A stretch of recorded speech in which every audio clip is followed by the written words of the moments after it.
Hey guys! Tonight we begin with a slow drift back into a time that makes modern life feel like a spa retreat. So grab a blanket, dim the lights, maybe pour yourself a cup of something warm, and let's meander through the slightly odd, often miserable, yet somehow endlessly fascinating lives of people who lived hundreds of years ago. Let's float back, not too fast, to the medieval world. Picture it: streets that are basically mud rivers, and everyone smells like they've been baking in the sun for a few centuries. No deodorant, very little hygiene, and somehow people thought this was perfectly normal. Oh, the charm. You would wake up, probably with lice in your hair, and immediately start your day digging, hauling, or weaving because that's what survival looked like in 1325. It wasn't glamorous, but it was consistent. Now, imagine being a peasant. Your morning doesn't begin with a coffee and some ambient Spotify playlist. No, it begins with a bucket of cold water, maybe clean, maybe full of something else, and the sense that you will probably not make it through the day without some minor disaster. And of course, your breakfast is whatever your neighbors can spare, which is sometimes more like whatever hasn't gone off in the last week. But hey, at least there's bread, right? Slightly moldy bread, but bread nonetheless. Floating gently over to the elite, because let's be honest, the royals' lives were equally strange, but for different reasons. There's a lot of power, yes, but also a lot of weird rules, forced marriages, and titles that sound impressive until you realize half of Europe was claiming to be someone's cousin in some way. Take King Charles VI of France, for instance. He was called the Beloved early on, which seems kind of ironic because later he earned the nickname Charles the Mad. Not exactly a marketing choice you'd want on your LinkedIn profile. He would sometimes wander the palace hallways dressed as a commoner, or sometimes just stand in corners muttering to himself. And of course, the court loved this, because why not double down on a little chaos? And while we're floating over this royal disaster, let's glance at the Habsburgs. Yes, the same family that has enough portraits of themselves to fill a museum, all showing off very similar noses and jawlines. Inbreeding was apparently considered an aesthetic, or maybe just convenient. Either way, they called one of their members the Handsome, which, judging by the portraits, looked more like a half-baked potato with a fancy wig. Charming, really. As we wander slowly through these dynasties, you notice patterns. People married young, usually because someone told them to. They developed weird obsessions with food, gardens, and pets, sometimes all at once. And yes, emotional meltdowns were apparently a legitimate form of communication. You might find a queen throwing herself on the floor because her favorite tapestry wasn't aligned with the sunlight, or a duke who refused to eat anything but a very specific kind of cheese, and woe betide the servant who brought the wrong one. Now, floating over to the daily life of the ordinary folk again, because the contrast is delightfully tragic. Imagine waking up, trying to get some work done, and literally hoping that your neighbor doesn't accidentally trample your crops. Because medieval villages were very small, and personal space was considered a suggestion. Most people slept in communal spaces with animals for warmth, or at least for the illusion of warmth, so your nightly dreams were a mix of sheep, pigs, and occasional nightmares of taxes. And speaking of taxes, the medieval tax system was a treat. Lords would often tax based on what you didn't even know you owned. Maybe you had a goat, tax it. Maybe you had some slightly damp hay, tax it too. And then there were tithes, which was basically the church saying, hey, give us 1/10 of everything you own, thanks. But don't worry, they'd make it sound very spiritual.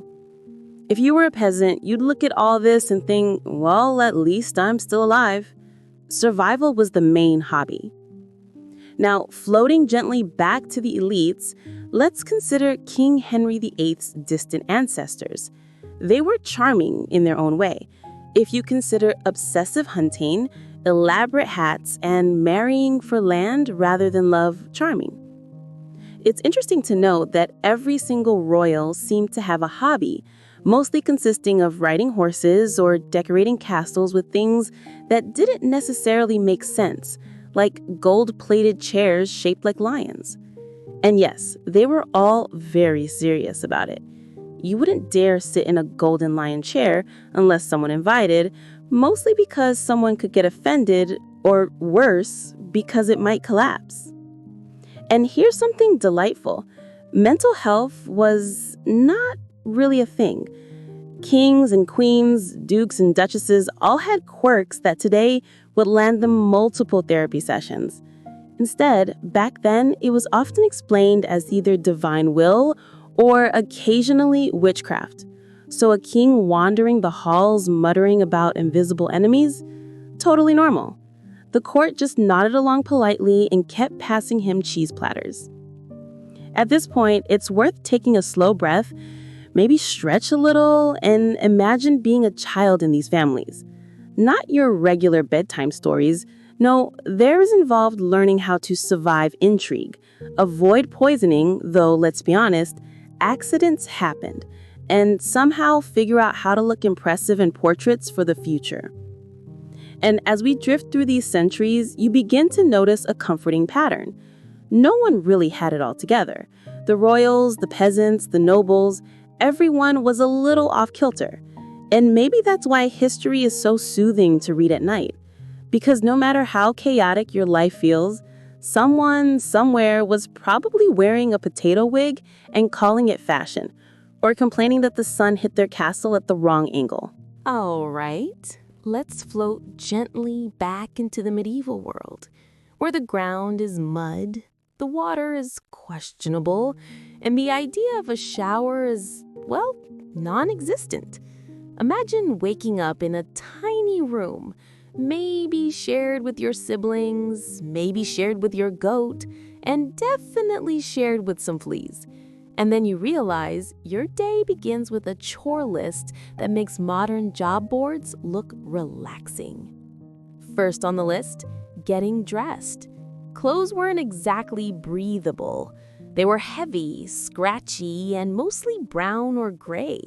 If you were lucky, the wool didn't itch too much. If you were unlucky, you got a coat that smelled like 3 other families combined. And of course, washing them was a rare luxury. So most days, your outfit smelled like a combination of last week's chores and, well, medieval life. Breakfast was interesting.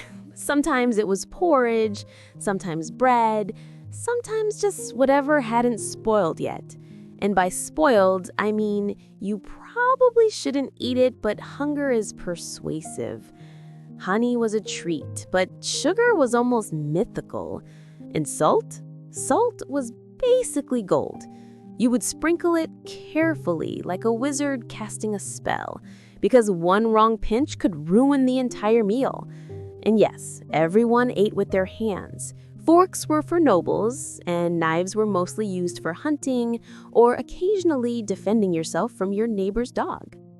Now let's float over to the workday. Fields, farms, and forests were your office, and the boss was nature itself. Crops had to be planted, watered, and harvested, usually in all weather conditions. Rain, too bad. Sun, too hot. Mud, constant. And because medieval tools weren't exactly ergonomic, every task involved some level of back-breaking labor. A peasant's life was basically a non-stop physical therapy session, only without any actual therapy. The day wasn't all manual labor, though. There were plenty of social obligations. If your neighbor was getting married, you had to attend. If the Lord was holding court, you had to bring a gift or risk being forgotten. And if someone sneezed too loudly, there was a good chance it would be blamed on something entirely unrelated but extremely inconvenient. Hygiene was minimal. People washed when it was really necessary, which in practice meant rarely. Baths were often taken in large wooden tubs, sometimes shared, sometimes heated, and occasionally with herbs if you were fancy. But mostly it was a quick rinse, a sigh of relief, and back to work. Hair? Combed, maybe. Teeth? Mostly ignored. And smell, let's just say medieval perfume was a polite suggestion, not a requirement. Let's drift back to the elite for a moment, just to keep things balanced. The nobles had their quirks too. Fancy meals, elaborate clothing, and long grooming rituals. But don't get the idea it was relaxing. Some of them obsessed over trivial things. One countess reportedly refused to wear shoes made in a village, because why not? And kings could spend hours ensuring their dinners were perfectly symmetrical, because chaos was terrifying to someone with too much power and too much free time. Even leisure was odd. Peasants had simple entertainment, singing, storytelling, or watching a traveling juggler if one happened to visit. Nobles had tournaments, but only the ones who didn't break a limb. And games? Mostly dice, chess, and arguments about whose horse was better. Excitement, if you could call it that, was always low stakes, but in a very, very real way. By mid-afternoon, fatigue set in. Back-breaking labor, poor food, and the constant anxiety of, did I plant enough? Did I offend the Lord? Will the goat eat my lunch?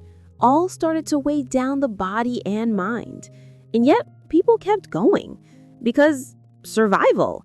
And maybe because complaining out loud could lead to worse outcomes.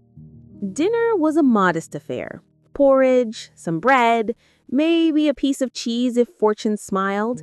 And yes, water was the main beverage. Ale was common, especially for adults, because water was, let's say, experimental at best. And the night would slowly creep in, along with the hope that no rats invaded your bedding, because medieval sleep was basically a gentle negotiation with pests. So as we drift toward evening, we see a rhythm: work, eat, avoid danger, repeat. Life was simple, slow, and exhausting. And maybe that's why it makes such perfect bedtime content. Because when you realize that surviving the day involved mostly mud, chores, and minor disasters, your modern inconveniences start to feel pleasantly trivial.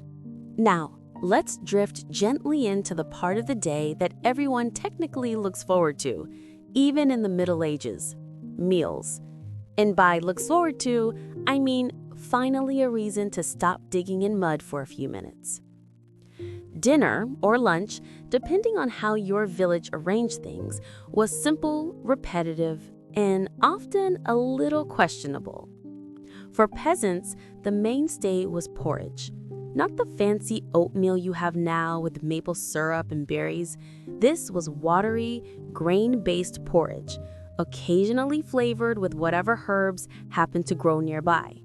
Salt was a rare treat, and butter even rarer. Sometimes, if you were lucky, you could scavenge a piece of cheese or some dried fruit.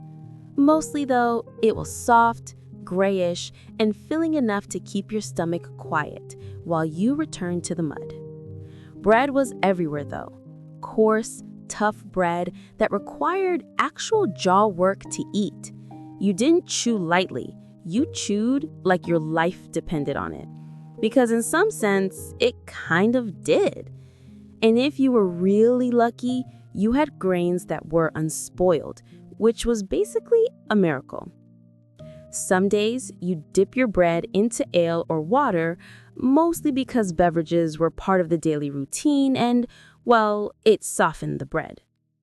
Now, floating gently to the noble's table, the contrast is noticeable, but still understated. Yes, they had fancier ingredients and more variety, but it wasn't like a modern feast. Most meals involved meats, roasted, boiled, or occasionally slightly overcooked.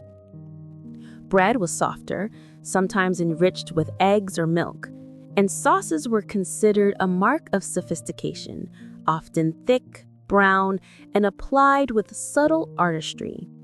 But even here, presentation mattered more than actual taste.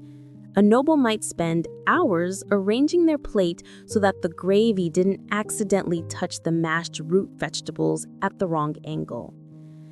And of course, social rules dictated how meals were eaten. You didn't just grab a spoon and dig in. No, every gesture was observed, evaluated, and sometimes noted in a ledger of etiquette that could rival your modern tax forms for complexity. Forks were mostly absent, so the hands did the heavy lifting. Napkins were more for showing that you owned them than for actual cleaning, and spills were quietly ignored unless they were spectacularly public. Peasant meals had a rhythm of their own. Early morning porridge, mid-morning snack, if there was anything, and then whatever could be found at noon. Dinner was often identical to breakfast, just slightly colder. And yet, people adapted. Humans are resilient like that. They developed subtle rituals, tapping the spoon 3 times before eating, passing bread in a clockwise rotation, or making sure the goat didn't get too close. Small, simple routines that gave a sense of control in otherwise muddy, unpredictable lives. And as we float over to the nobles again, life was marginally more structured. Banquets were held with gentle ceremony, cups of ale or wine were passed, small talk happened in subdued tones, and someone somewhere was probably making sure the roast didn't look too sad. Conversation topics were often repetitive: the weather, the crops, whose horse ran fastest last week. But it was enough to pass the time, and in a calm, measured way, it made people feel that life had a rhythm. Now, one particularly gentle quirk of medieval life was the obsession with pets. Yes, even peasants occasionally had dogs, cats, or chickens that doubled as companions in minor security. Nobles, of course, took it further. Dogs were pampered, cats had special resting mats, and some had exotic birds that chirped in precisely the wrong place at the wrong time, adding a subtle soundtrack to the quiet monotony of daily life. Pets were a kind of comfort, a reminder that despite the mud, the chores, and the odd diet, there was still something soft in your life. Evening meals were another exercise in routine. Peasants gathered around a small fire, slowly chewing their bread or sipping whatever liquid they had on hand. The conversation was minimal: complaints about chores, updates on the weather, occasional observations about the neighbors' habits. Nobles, meanwhile, had slightly more structured meals, though still mild and repetitive. A soft clink of a spoon, a gentle exchange of pleasantries, and then a slow drift toward the next part of the day: rest. And this, of course, brings us to one of the most calming aspects of medieval life: routine. Days, meals, chores, and even quirks repeated with almost hypnotic regularity. If you were a peasant, you knew that after eating, you would return to work. If you were a noble, you knew you would inspect your castle or gardens. And the monotony, strangely, created a rhythm that was almost soothing. The subtle transitions of daily life, morning chores to mid-morning meal, work to lunch, afternoon rest, and evening gathering formed a gentle loop. It wasn't exciting, it wasn't dramatic, and it wasn't particularly glamorous, but it was steady, reliable, and oddly satisfying to think about. There was a cadence to existence, even in mud and coarse bread, that makes it perfect for sleepy storytelling. And as we drift gently toward nightfall, you might notice something comforting. The world, both noble and peasant, is very small in its concerns. Nothing huge happens, nothing unexpected, just a calm, flowing rhythm of survival, meals, minor social quirks, and the occasional awkward royal observation. Life, for all its oddities, continues. And maybe, as you listen, that's all of the excitement you need. All right, let's drift slowly back into the world where work is life. And life is basically one long, repetitive task list. Imagine waking up in a small, slightly damp room, stretching out stiff muscles and thinking, well, not much, because thinking too much in medieval times could get exhausting. The day begins, as always, with chores that are simple in concept but surprisingly tiring in execution. The first task is usually fetching water. If you were a peasant, this meant a trek to a nearby well or stream, often carrying a heavy bucket while avoiding mud puddles that seemed to grow just to make your journey harder. The water itself could be anything from clear and refreshing to less so. But the main goal was hydration, so you carried on. This simple act was an excellent way to start the day, stretching your arms and legs before the real work began. Next comes tending to animals.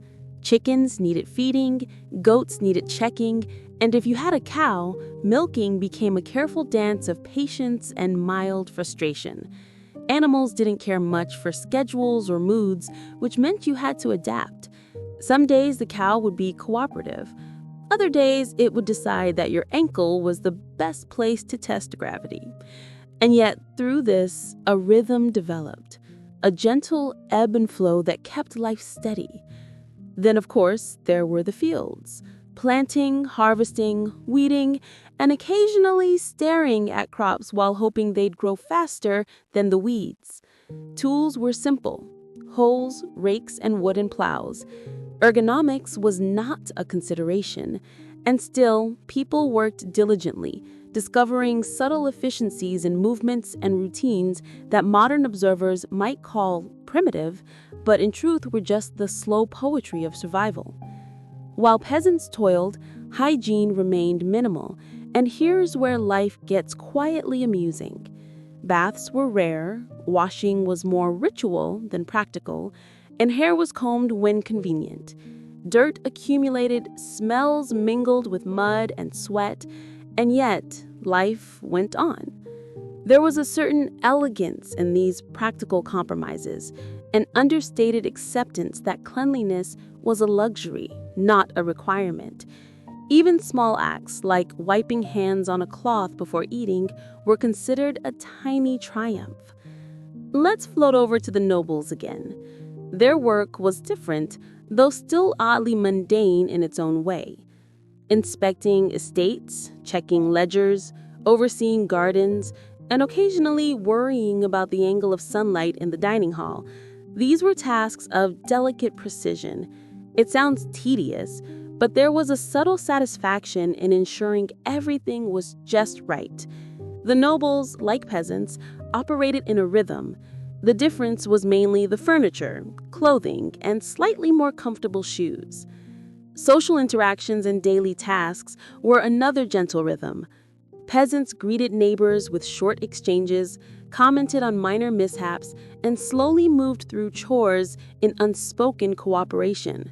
Nobles held quiet conversations while supervising servants, occasionally pausing to admire a well-placed hedge or a slightly overcooked roast.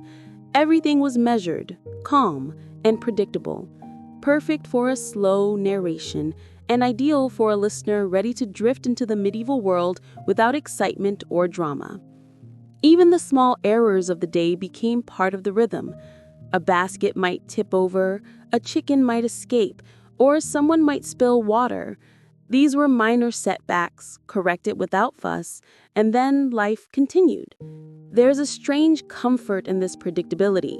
Unlike modern life, where surprises abound and deadlines loom, medieval daily tasks flowed gently from one to the next. And as afternoon drifts into evening, chores slow. Animals are fed, tools are stored, and the day's minor victories are acknowledged in quiet satisfaction. Even the mud feels less intrusive now that the work has been done. A simple meal awaits, perhaps bread with cheese, and then the body begins to prepare for rest. The rhythm of life continues, unbroken, soothing in its repetitiveness. Sleep itself was a gentle transition. People, noble and peasant alike, would settle into their spaces, sometimes shared with family, sometimes shared with animals.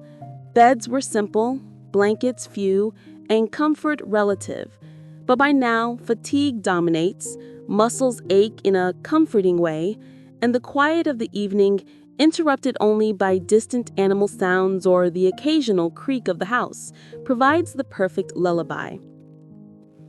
And in this gentle cadence, we notice something rather charming. Everyone, regardless of status, followed a predictable flow of life. Tasks, meals, rest, small joys, and minor frustrations all blended into a quiet rhythm. It was neither exciting nor dramatic, but it was steady, mild, and oddly hypnotic. A perfect scenario for sleepy narration as every detail flows from one to the next with gentle monotony. As the day slowly winds down, the soft glow of the evening settles over villages and castles alike. For peasants, it's a moment of quiet reprieve after a day filled with chores, mud, and mild misadventures. The air cools, shadows stretch across the fields, and the world begins to whisper rather than shout. Dinner is eaten, often quietly, and utensils, if they exist, are set aside. A simple cup of water or ale accompanies the meal, and conversations are minimal, soft, almost lulling. Animals, too, sense the slower pace. Chickens settle in their coops, goats curl up in corners, and the occasional dog pads silently across the yard. Even the livestock seems to understand that the day is ending, and there is a rhythm to this transition that is oddly satisfying. It's a calm, predictable movement from activity to rest, a reminder that life, despite its hardships, carries its own subtle poetry. After the meal, there might be small social rituals. Perhaps a neighbor stops by to exchange a brief story or a comment on the weather. Perhaps someone checks on the fire, ensuring that it will keep enough warmth through the night. Peasant life, despite its simplicity, holds these tiny moments of connection, small interactions that mark the passage of time. They are mundane, yes, but in their regularity, they are comforting.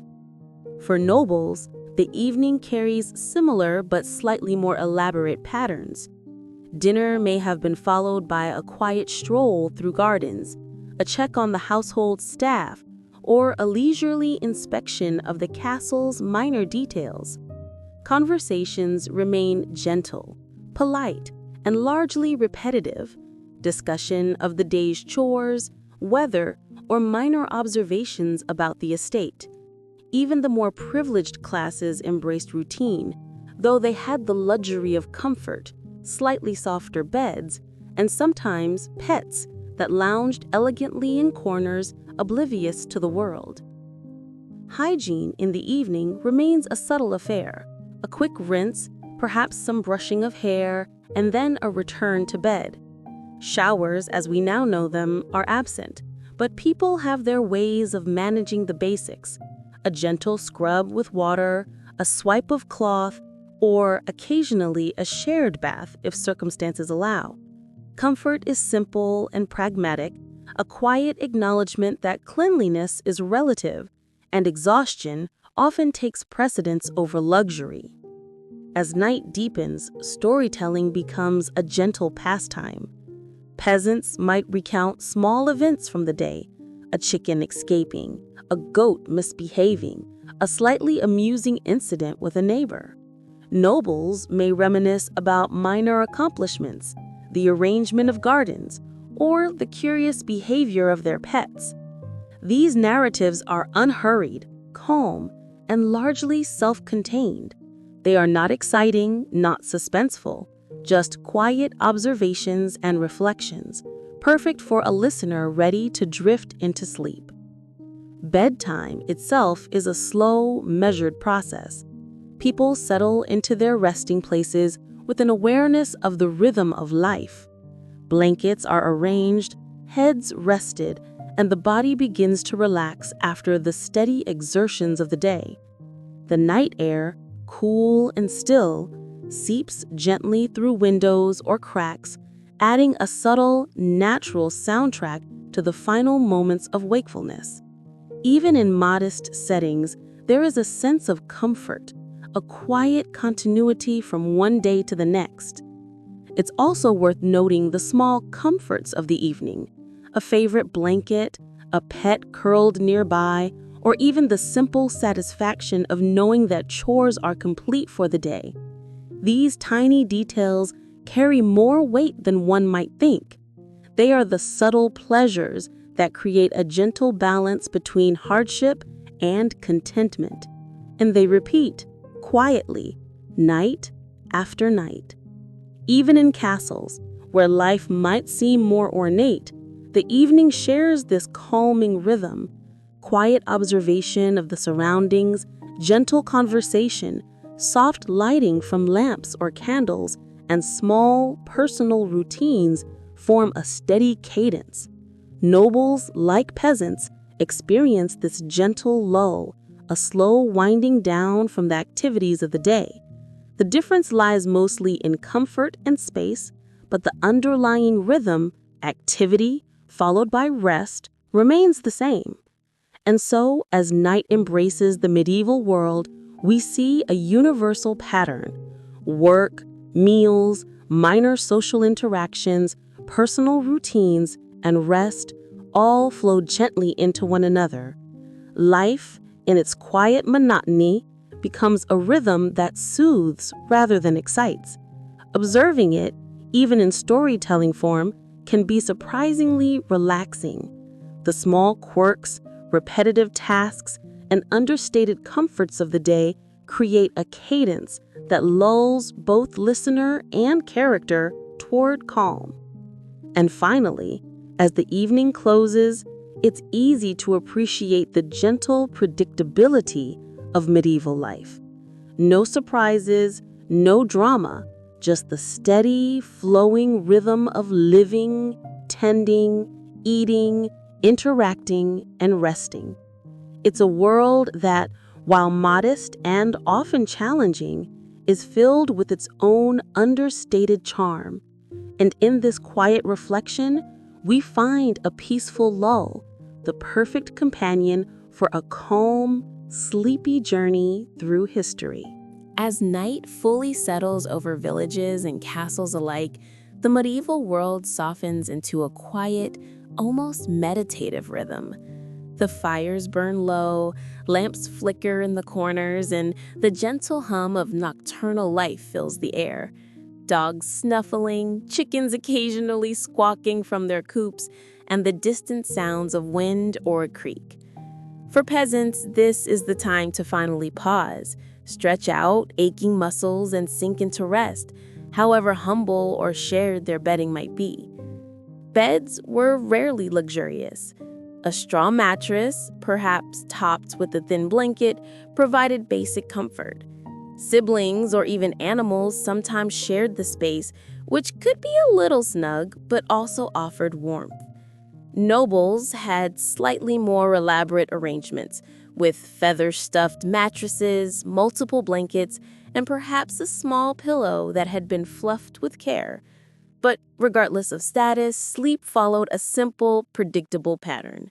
Undress, arrange bedding, settle in, and let the body surrender to fatigue. Dreams, when they arrived, were usually gentle and mundane. Peasants might imagine slightly more abundant meals, easier chores, or a field free of mud. Nobles might drift through visions of perfectly arranged gardens, successful inspections, or pets behaving admirably. Nothing dramatic intruded into this mental landscape. It was calm, reflective, and entirely predictable. In a way, the monotony of daily life lent itself beautifully to sleep. There were no cliffhangers, no urgent crises, just the soft echo of repetitive days continuing in the imagination. Even during slumber, the small rhythms of life persisted. The occasional creak of floorboards, a distant animal noise, or the subtle whistle of the wind through a window frame punctuated the night. These minor sounds became comforting markers of presence and continuity, a gentle reminder that life, though simple and repetitive, remained steady. Even the occasional cold draft or slightly uneven mattress added texture, a tactile acknowledgement of reality that grounded sleep in a quiet, secure way. In larger households or castles, night routines included small preparations for the coming day. A candle might be trimmed, water set aside, or clothes arranged for the morning.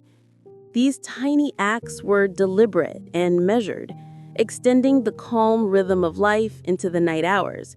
Nobles, like peasants, valued the predictability and order of such tasks, and in doing so created a gentle continuity between days.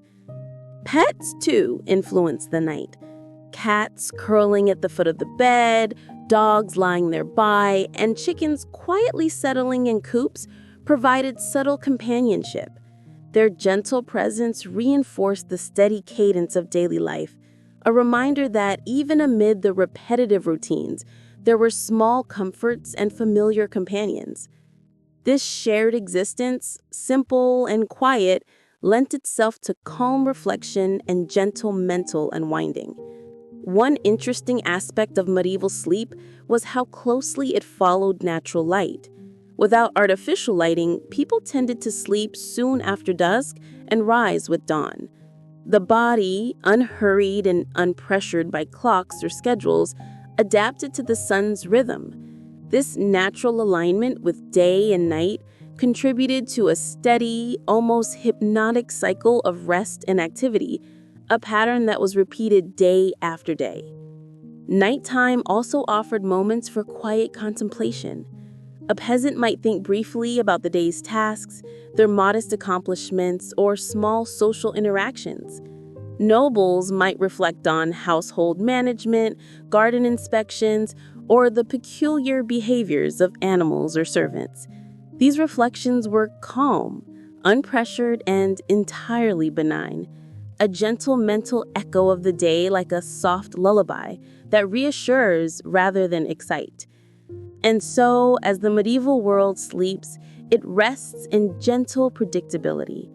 Days flow seamlessly into nights, work gives way to rest, and meals, chores, and minor social interactions create a rhythm that carries quietly from one day to the next. There is little drama, no suspense, no urgency, just the soft, unbroken cadence of life continuing at its own unhurried pace. Even in dreams, this monotony is comforting. Imagined fields are neat, meals are sufficient, and animals behave cooperatively. Nobles imagine orderly halls and well-tended gardens. Peasants imagine dry floors and cooperative livestock. Life in both reality and imagination is steady, calm, and reassuringly mundane. And as dawn approaches, the world gradually shifts again. Early light filters through windows, birds begin their quiet morning calls, and the gentle stirrings of activity prepare for the next day. But for now, in the quiet hours of night, sleep reigns supreme. And in this tranquil state, the steady, slightly absurd rhythms of medieval life, mud, chores, meals, and small comforts become a lullaby for the imagination, perfect for drifting into calm reflection or gentle slumber. As the first hints of morning light filter through simple windows or castle halls, the medieval world begins its quiet reawakening. For peasants, this means slowly rising from modest straw beds, often shared with siblings or a cooperative pet. The body, still tinged with the fatigue of the previous day's labor, stretches, yawns, and prepares to greet another day filled with familiar routines. Morning hygiene is understated. A quick splash of water, perhaps a brief combing of hair, and the day begins. There's no rush, no urgency, just the gentle acceptance that today will unfold much like yesterday did, and tomorrow will likely follow the same rhythm. Even the occasional spill with water or a misplaced cloth is absorbed into the calm cadence of daily life, adding a tiny, almost imperceptible wrinkle to an otherwise steady routine. Breakfast, when it arrives, is functional. Porridge remains a staple, sometimes accompanied by coarse bread or a scrap of cheese. There is little need for excitement. The meal serves its purpose: sustenance, energy for the body, and a quiet pause before the day's tasks begin. Eating is measured, deliberate, almost ceremonial in its simplicity, and conversation, if any, remains soft, focused on minor observations or gentle exchanges with neighbors and family members. Once breakfast concludes, attention shifts to the day's work. Chores resume with the same steady rhythm as before, tending to animals, preparing fields, and checking supplies. Each task flows into the next with gentle inevitability. Water is fetched from the well, firewood collected, and tools arranged carefully for the day's labor. It is repetitive, yes, but in its repetition lies a subtle comfort. The predictability allows the mind to wander quietly, to reflect, or simply to exist without stress or urgency. Animals continue to play a modest role in daily routines. Chickens are fed, goats guided to grazing areas, and cows milked with careful patience. Each creature moves predictably, contributing to the rhythm of the morning.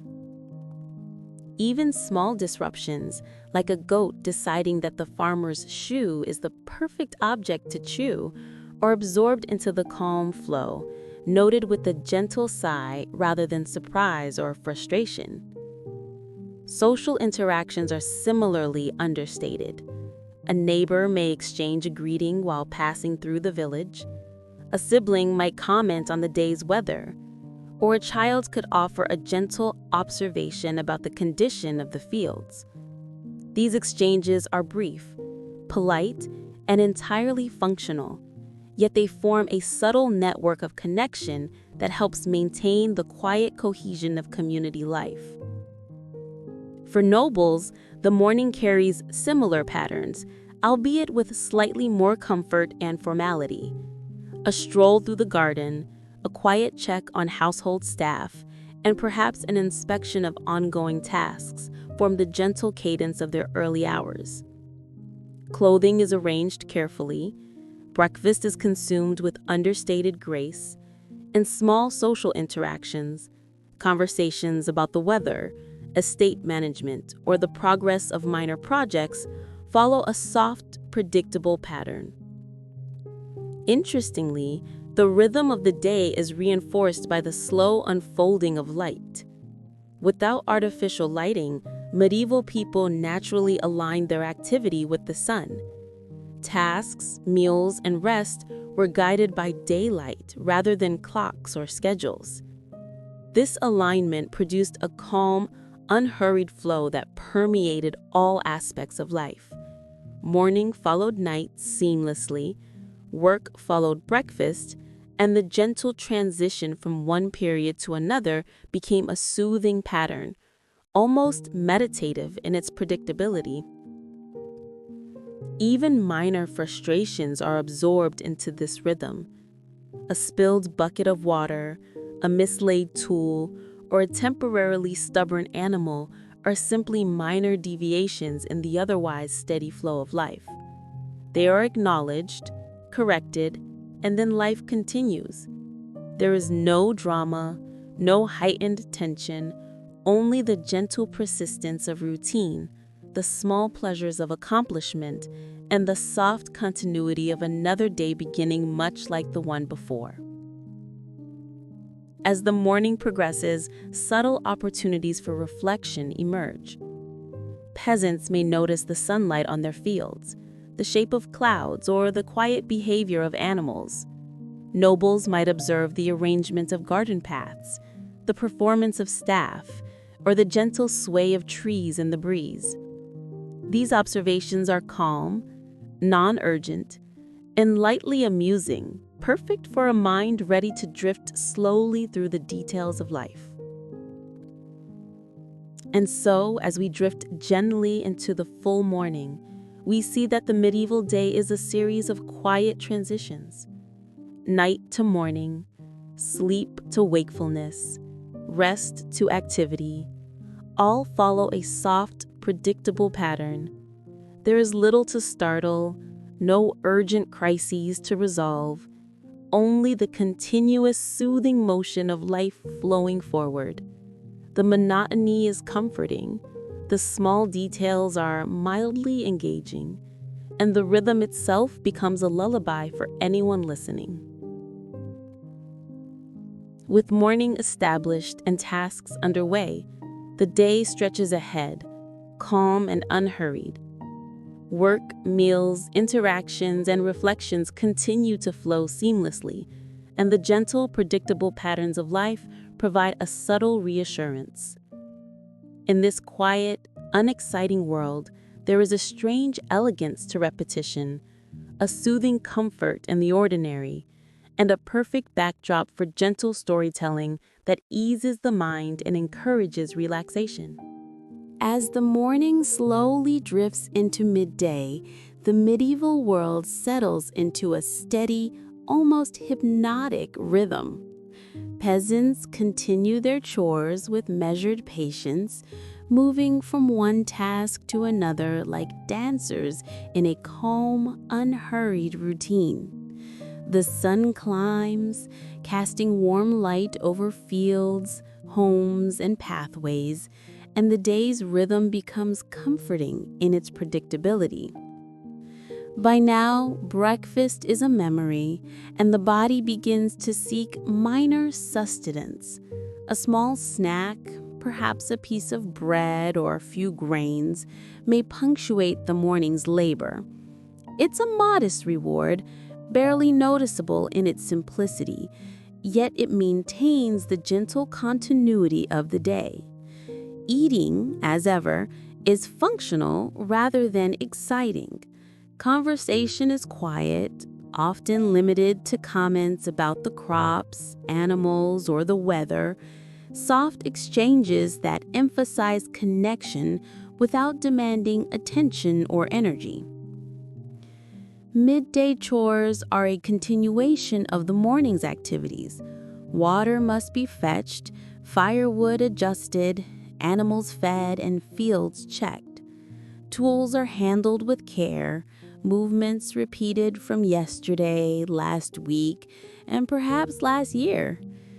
There is a subtle mastery in these routines, small efficiencies discovered through repetition, minor adaptations to avoid frustration, and a steady flow that allows both body and mind to settle into the rhythm of the day.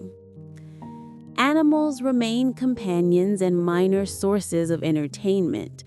Chickens scratch quietly, goats nibble predictably, and cows, occasionally obstinate, continue to test the patience of their caretakers in gentle ways.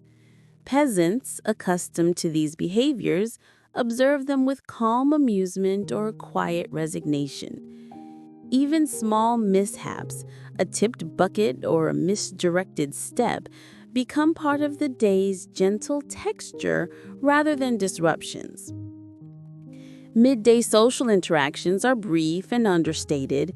A neighbor may pass with a nod, someone might comment on a minor weather change, and children, if present, add quiet curiosity to the scene. Nobles, meanwhile, may inspect the progress of work, check the arrangement of gardens, or exchange understated greetings with household staff. Conversation is functional, polite, and slow, emphasizing observation over excitement. Midday also brings subtle opportunities for reflection, observing the sun's position, noting patterns in animal behavior, or quietly checking on the condition of fields and tools offers a gentle mental exercise. Thoughts drift easily, like clouds across the sky, mildly interesting, lightly amusing, but entirely devoid of urgency. It's a slow, soothing rhythm that encourages the mind to wander, relax, and absorb the minor details of the world. Meals, when they arrive, are simple and deliberate. Bread, porridge, or cheese, sometimes accompanied by whatever small extras are available, maintains the quiet cadence of sustenance. Nobles enjoy slightly more elaborate fare, yet even these meals follow predictable patterns: gentle conversation, measured portions, and careful attention to the order of service. Nothing is rushed, nothing is dramatic, and the focus remains on calm continuity. By now, the day has unfolded into a seamless flow. Work, observation, minor social exchanges, and simple meals create a rhythm that gently carries both peasants and nobles forward. The predictability of life offers comfort, and even minor irritations, a stubborn animal, a misplaced tool, or a slightly uneven loaf of bread, are absorbed into the soft cadence of the day. It's also worth noting the subtle humor of the midday world. Animals behave in their predictable, odd ways. Children misplace tools or snacks, and neighbors offer small, mildly amusing observations. Nobles, similarly, may quietly sigh at minor imperfections in the estate or marvel at the curious habits of their pets.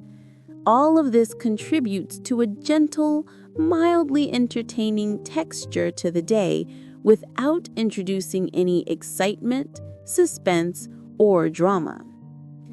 And so, as the sun continues its slow climb across the sky, the medieval world hums with quiet continuity. Tasks are completed, observations made, and the gentle flow of life continues uninterrupted. There is no urgency, no heightened tension, only the calming rhythm of repeated actions, soft exchanges, and minor reflections. This monotony, strangely soothing, offers a perfect background for slow, sleep-inducing narration. By mid-afternoon, fatigue begins to settle in gently. Muscles ache in a comforting way. The mind wanders easily, and small pauses, whether to drink water, check on animals, or glance at the sky, become natural, almost meditative moments. Life proceeds quietly, and the listener, absorbing this unhurried world, drifts effortlessly along the rhythm of medieval time. As the sun begins its slow descent toward the horizon, the medieval day enters its quiet afternoon phase. Peasants continue their steady routines, moving with calm determination from one task to another. There is little urgency. After all, the rhythm of life is gentle and unhurried, and every small action flows into the next like water over smooth stones. Animals, predictably, play their part. Chickens scratch, goats graze, and cows move with slow deliberation. Peasants observe, guide, and sometimes sigh softly at minor mischiefs. Perhaps a chicken wanders into the wrong pen, or a goat decides a farmer's boot is a chew toy. These are not crises, merely gentle interruptions in the ongoing flow of activity, noted with a slight smile or muted shrug. Tools and chores continue in rhythm. Wooden hoes scrape soil, baskets are moved with measured effort, and the occasional minor spill or dropped item adds texture to the day without creating drama. Work is repetitive but strangely comforting, a predictable pattern that gives the body and mind something to latch onto. By now, the movements are practiced, almost meditative, and the tasks themselves become gentle companions in the unfolding day. Social interactions remain understated. A neighbor might pause for a brief greeting, a child may ask a simple question, or someone might comment lightly on the state of the crops. Nobles, similarly, engage in quiet exchanges, inspecting gardens, checking staff routines, or observing the small details of the estate. Conversation is functional, polite, and leisurely. There is no excitement, no urgency, only the soft reinforcement of social connection within the calm rhythm of daily life. Mid-afternoon also provides space for minor amusements. Peasants might briefly enjoy watching the antics of animals, or children might play quietly in the yard, inventing small, low-stakes games.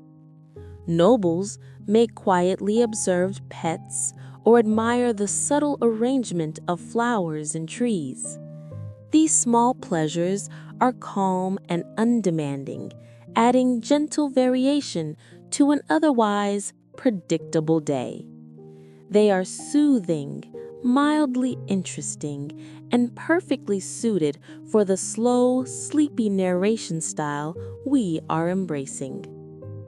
Meals during this time are simple, reinforcing the steady cadence of the day. Bread, porridge, or leftover bits from previous meals are consumed quietly. Nobles enjoy slightly more variety, but the pattern remains unchanged. Eat, observe, perhaps exchange a few words, and then return to the rhythm of work or gentle amusement. Every bite, every sip fits seamlessly into the unhurried flow of the day. As the afternoon progresses, preparations for evening begin subtly. Tools are cleaned and stored, animals guided toward resting spaces, and small household tasks completed.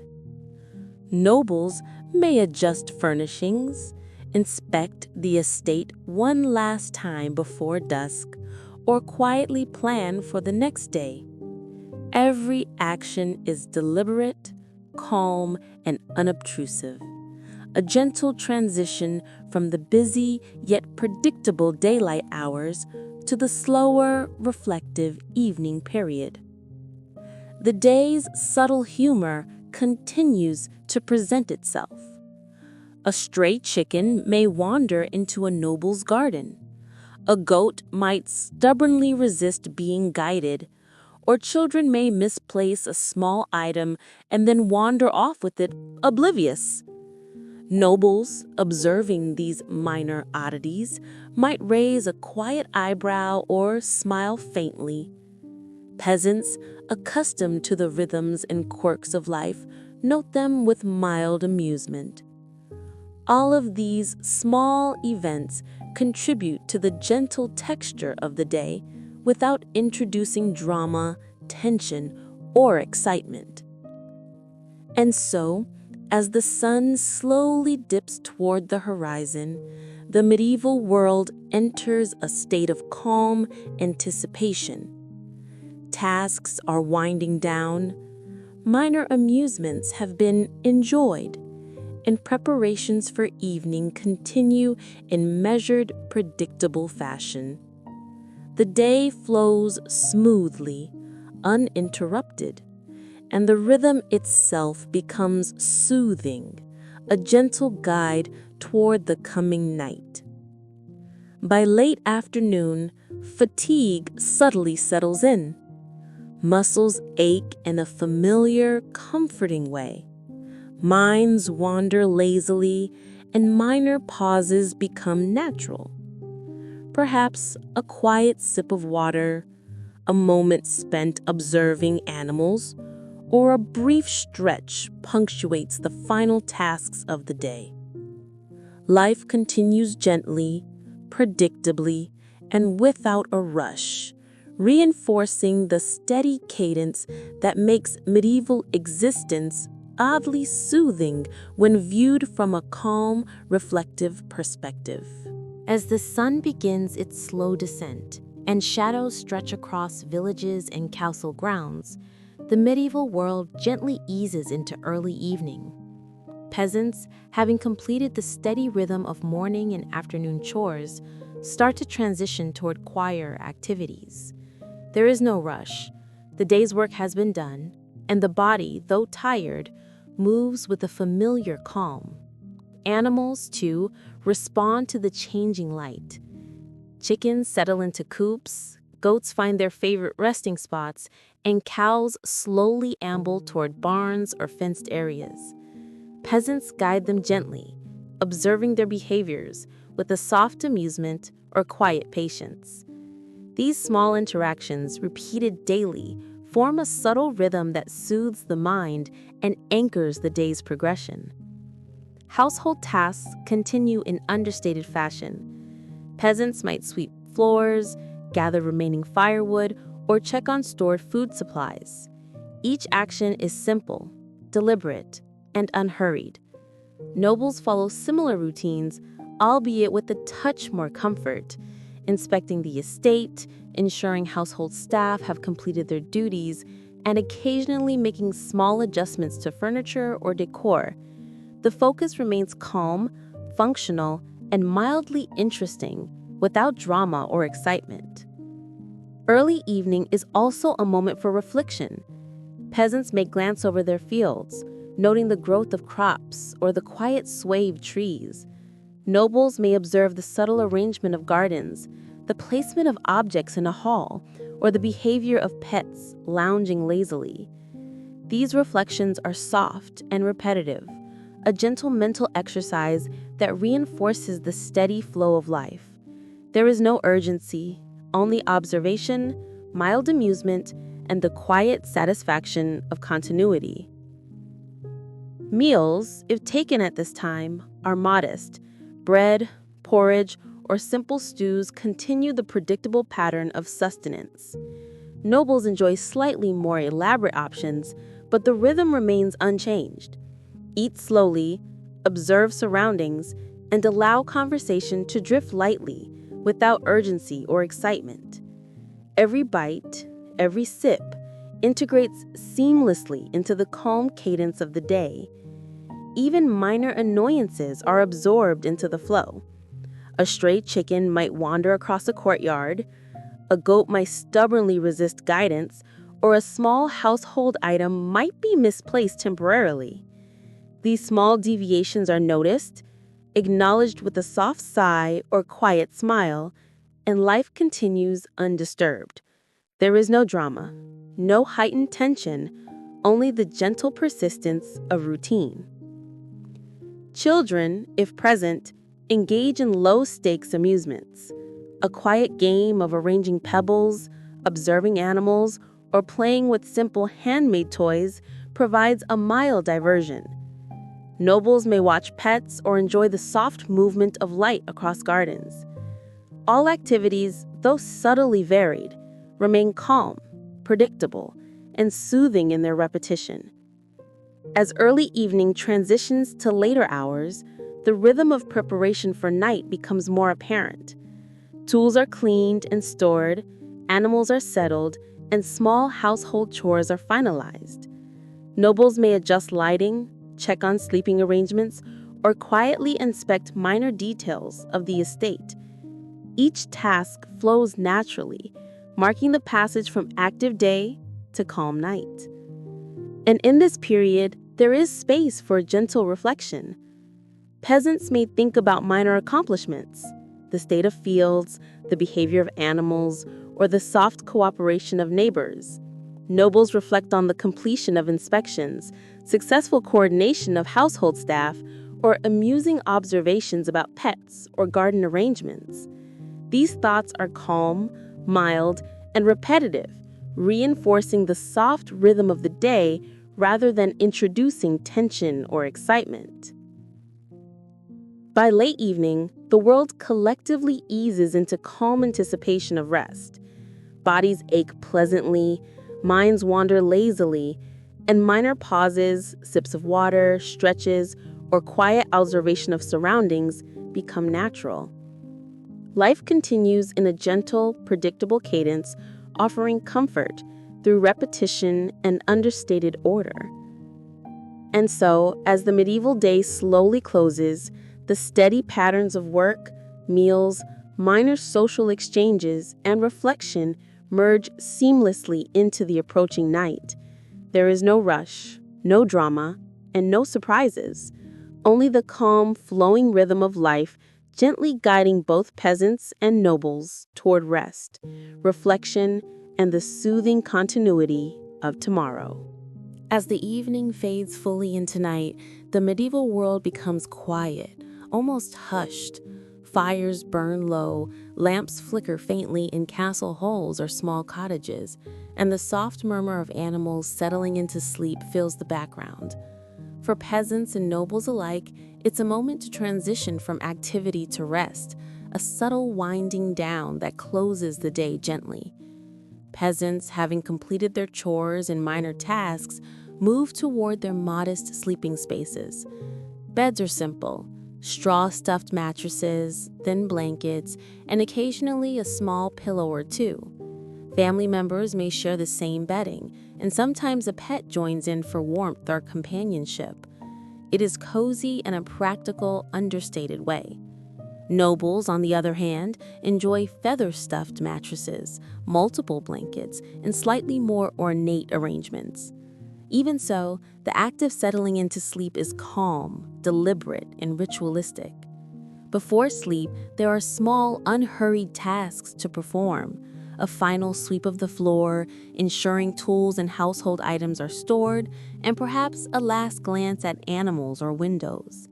Nobles might adjust cushions, check candle arrangements, or quietly review the day's small accomplishments.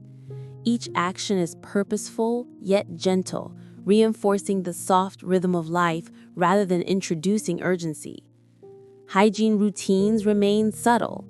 A splash of water, a gentle combing of hair, or a swipe with a cloth suffices.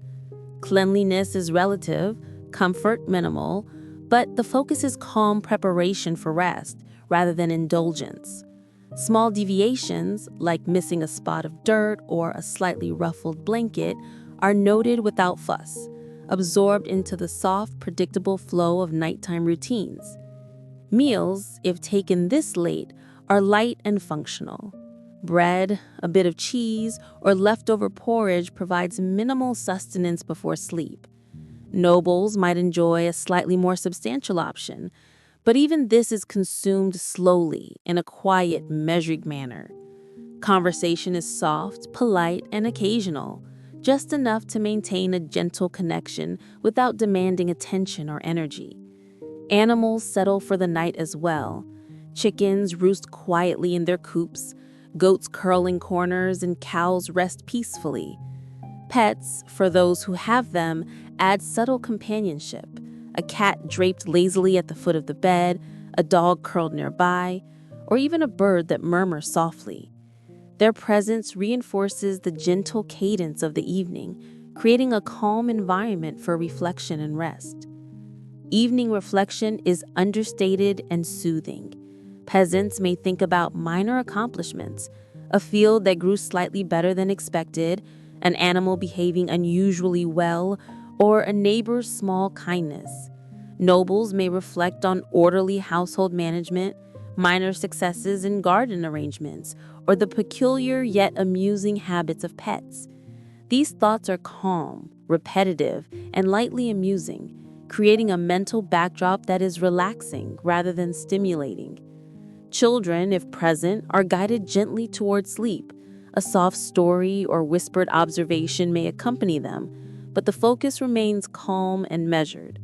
The room gradually quiets, conversations fade, and the world prepares for uninterrupted rest.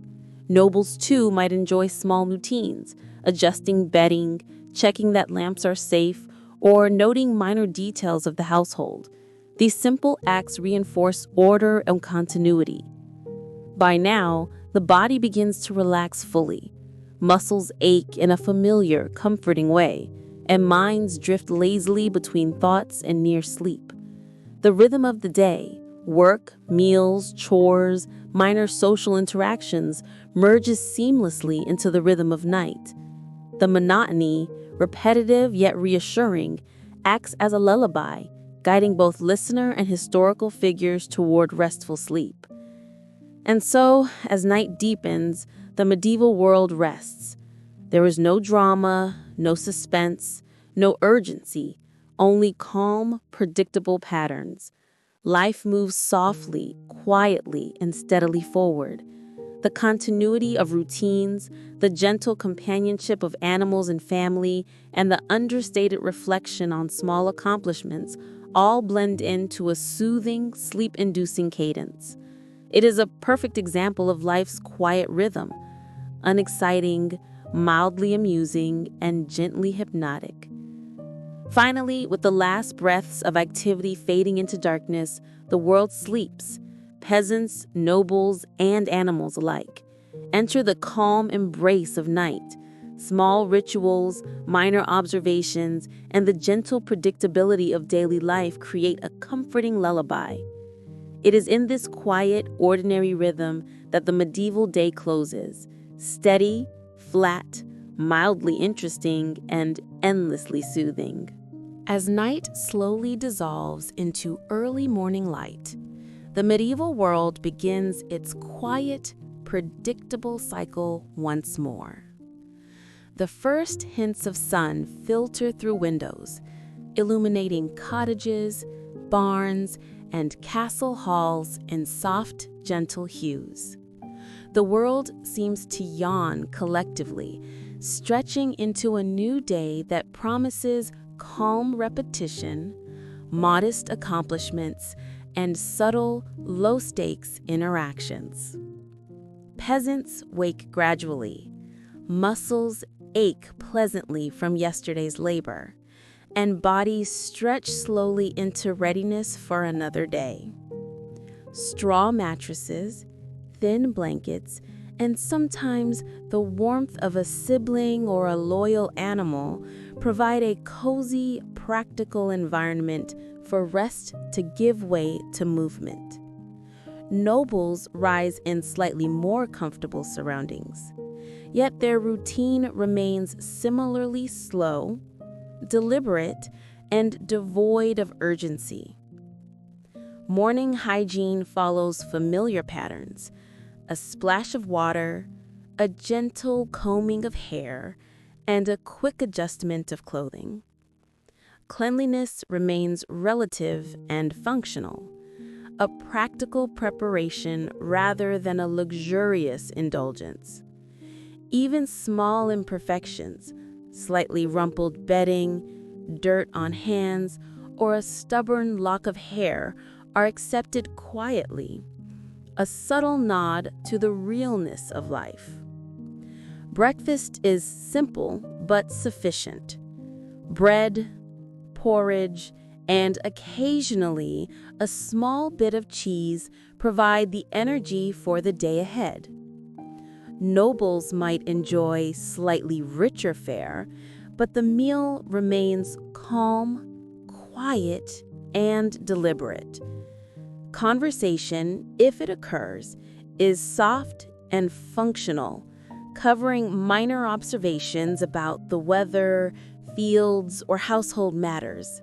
Nothing is dramatic. Nothing is urgent. Just the predictable rhythm of sustenance and preparation. Animals begin their familiar roles again. Chickens scratch, goats nibble at grass, and cows slowly move toward their morning tasks. Peasants guide them gently, observing behavior with mild amusement or quiet patience.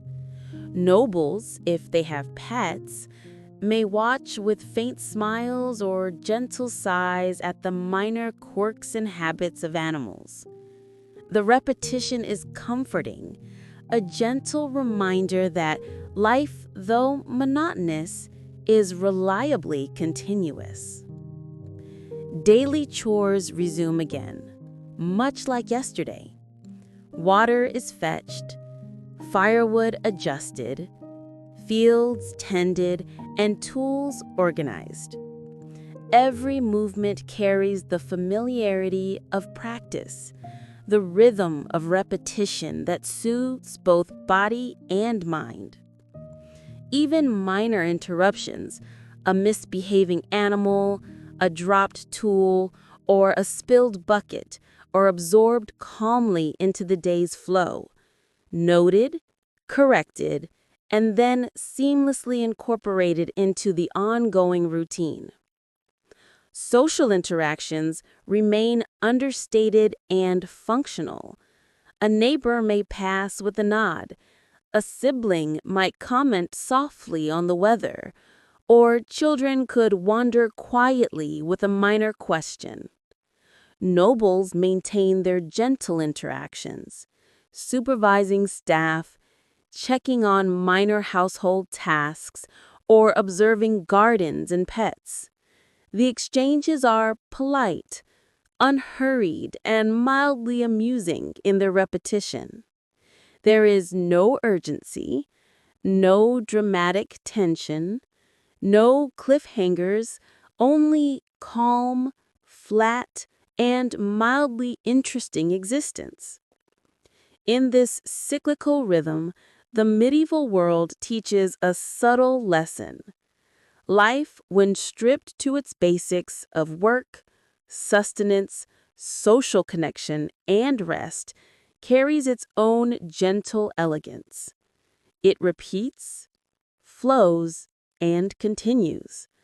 The predictability becomes comforting, almost hypnotic, ideal for calm reflection or sleep. As morning progresses toward midday, the day prepares to follow the same gentle, unhurried path as countless days before it. And thus the cycle continues. Work, meals, chores, social interactions, reflection, evening, and rest, all flowing seamlessly into one another. It is an endless, calming loop, mildly interesting, lightly amusing, and soothing in its very predictability. As the days of medieval life progress, the gentle rhythm of work, meals, and rest subtly shifts with the seasons. Spring brings longer days, soft, warming breezes, and slightly busier fields.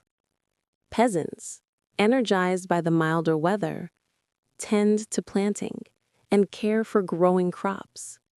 Nobles may stroll through gardens that respond to early blooms, noting small arrangements of flowers with quiet approval or mild amusement. The day's routines remain familiar, but there is a slight shift in pace, a subtle awareness that life is adjusting gently to the sun's longer arc. Summer stretches the day with bright, warm light. Tasks begin earlier and extend later, yet the rhythm persists. Meals remain modest, water breaks are frequent, and animals respond predictably to the heat. Peasants notice the occasional stray chicken, seeking shade, goats moving lazily, and cows standing in pools of water to cool off. Nobles may enjoy slightly longer walks or idle observation of gardens and courtyards, appreciating small, low-stakes pleasures. Nothing dramatic happens, but the slight variation in sunlight and warmth adds a gentle layer of interest to otherwise repetitive routines. Autumn slows the day again. Crops are harvested, animals are prepared for cooler nights, and the air carries a crispness that signals change. Tasks are familiar but slightly more intensive, requiring care in gathering produce and preparing for the coming winter. Nobles may inspect stored food, adjust heating arrangements, or simply admire the soft turning of leaves. Even the smallest shifts in weather, light, or temperature become part of the calm, continuous rhythm of life, noted with a quiet sigh or faint smile. Winter brings shorter days, long shadows, and extended periods of indoor activity. Peasants may spend more time indoors, repairing tools, preparing stored foods, or tending small fires for warmth. Nobles adjust as well, overseeing household staff, attending to minor indoor tasks, or enjoying simple amusements within castle walls. The world slows, and the predictability of tasks and routines becomes particularly soothing.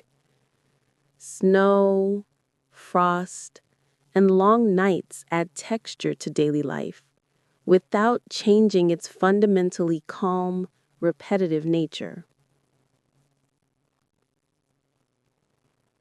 Amid these seasonal variations, minor festivities occur, offering gentle breaks in the daily pattern.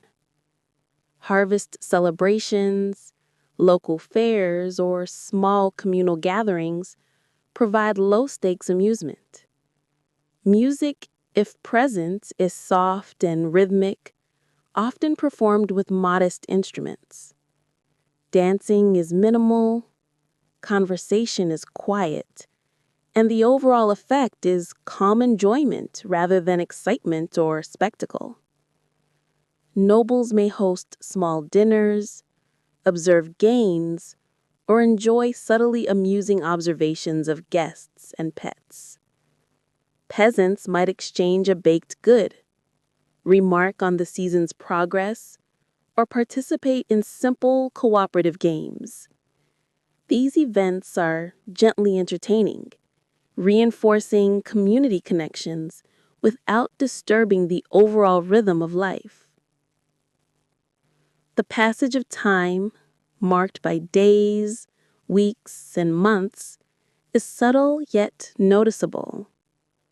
The repetition of daily routines, slightly varied by seasonal conditions and minor festivities, creates a sense of calm continuity. Each day blends seamlessly into the next, familiar yet slightly distinct. The monotony, far from boring in a stressful sense, becomes comforting, a predictable cadence that allows reflection, relaxation, and even sleepiness to settle in naturally. Even small surprises, like an unusually warm day in early spring, a mild frost in late autumn, or a slightly misplaced tool, are absorbed calmly. Peasants note them quietly. Nobles observe with faint amusement, and life continues without rush or disruption. These minor variations, lightly humorous and gently interesting, add a texture to an otherwise predictable routine. And so, as the seasons turn, life flows steadily. Work, meals, chores, minor social interactions, reflection, evening, rest, and seasonal variations create a continuous, soothing cycle. The world is calm, flat, and mildly interesting, a perfect backdrop for gentle storytelling designed to relax the mind and encourage sleep. Through spring, summer, autumn, and winter, the medieval world remains consistent in its predictability. The slight changes in daylight, temperature, and occasional festivities add subtle interest without excitement or drama. Animals, household routines, meals, and social exchanges all continue in quiet continuity, reinforcing the hypnotic rhythm of life. Observers, whether peasants, nobles, or listeners to this narrative, can drift effortlessly into the cadence of the day, season, and year. In this slow unfolding, the passage of time itself becomes a gentle lullaby. Days repeat, seasons rotate, tasks flow predictably, and small amusements punctuate the monotony in mild, comforting ways. Life, in its understated and slightly absurd elegance, teaches a subtle lesson that calm repetition, minor quirks, and predictable rhythms can be oddly soothing and sleep-inducing. As medieval days blend into weeks and weeks into years, the true rhythm of life reveals itself not in single tasks, but in the slow, steady continuity of generations. The routines, fetching water, tending animals, eating bread, repeating the same small chores, stretch far beyond one person's lifetime. A peasant who grew up watching their parents do these things simply continues the same pattern. A noble who once saw their household staff maintain predictable duties finds the exact same work being passed along to the next attendants. Life flows forward, calmly and repetitively, without the drama we might expect from history books. For peasants, childhood fades naturally into labor. A child who once carried a small bucket or followed behind a goat eventually becomes the adult responsible for full fields, heavier tools, and larger animals. Their own children repeat the pattern, quietly learning by observation as parents sigh softly and nod approvingly when chores are done with minimal fuss. The process is smooth, unhurried, and generationally endless. For nobles, the pattern is equally continuous, though cushioned by slightly more comfort. Young heirs observe their parents' routines, overseeing staff, attending to gardens, or quietly noting the arrangements of food and animals. Over time, the heirs assume these same responsibilities, with the familiar mix of mild amusement, faint sighs, and gently exasperated patience. Even nobles, despite their rank, are not immune to monotony. Only their surroundings differ slightly, featuring tapestries instead of wooden walls, feather mattresses instead of straw, and perhaps a few more dogs lying about in hallways. Generational shifts bring minor adjustments, but rarely anything dramatic. A new tool may be introduced, a different material might replace an older one, or a slightly more efficient way of preparing bread becomes the norm. These changes happen so gradually that no one truly notices. They simply blend into the larger flow of routines. Peasants still wake, stretch, and begin their tasks. Nobles still rise, observe, and manage. The cycle continues. The small details of inheritance reinforce this continuity. A field passes from parent to child. A cottage or manor changes hands with little ceremony. Tools, blankets, and even pets remain part of households across decades. Each object carries the weight of repetition, the same sickle used for harvest year after year, the same bed frame supporting sleepers for generations, the same chair creaking faintly as one family member after another sits down to a meal. Even language and expressions reinforce continuity. Familiar sayings, gentle reminders, and understated observations repeat across decades. A father's soft warning about the weather becomes a son's remark years later. A mother's amused sigh at a goat's antics becomes a daughter's exasperated whisper at her own goat. It is a quiet inheritance, not written in scrolls or carved in stone, but passed along through sighs, small shrugs, and predictable words.